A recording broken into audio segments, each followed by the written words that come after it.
events means if you know something about one of them, you don't know anything about the other. So those are independent events. So the two most common and famous probability things that happen are a coin flip, that's one, and a dice roll, that's two. So these are very classic examples of things that are independent. So if you flip a coin, and then you flip a coin again, and you flip a coin again, the occurrence of one coin flip does not affect the occurrence of the next coin flip. Same thing with rolling a dice. If you roll a dice one time and you roll a dice again and again and again, what you rolled the last time does not affect what you roll the next time. This is also a really classic psychological fallacy of gambling. There's no such thing as being due. If you lost 10 times in a row, it does not mean that you're going to win the next time.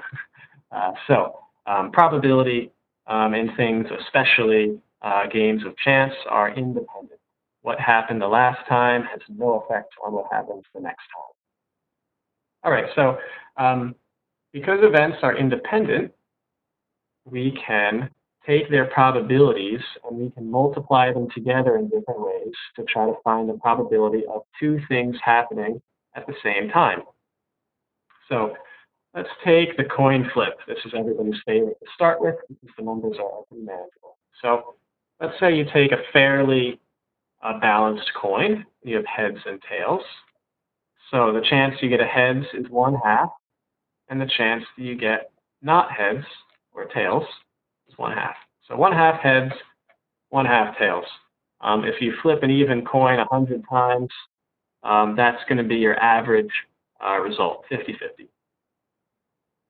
So let's say you wanted to see the chance that you got 2 heads. So in consecutive coin flips, right? So the first time you flip a coin is 1/2.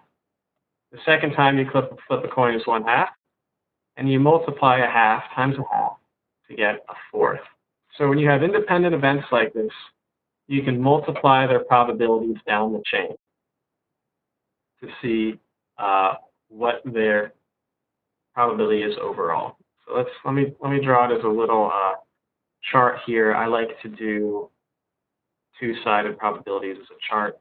So the first coin flip could be heads or tails. The second coin flip could be heads or tails. And you can see 1 out of 4 possible things is 2 heads, 1/4. Literally 1 out of 4. Now, let's say you were going to flip a coin 10 times and you wanted to know the chance of getting all tails. You wanted to know the chance of getting 10 tails and 10 coin flips. You're going to do it the same way. Rather than 1/2 times a half, you're just going to do 1/2 times a half 10 times.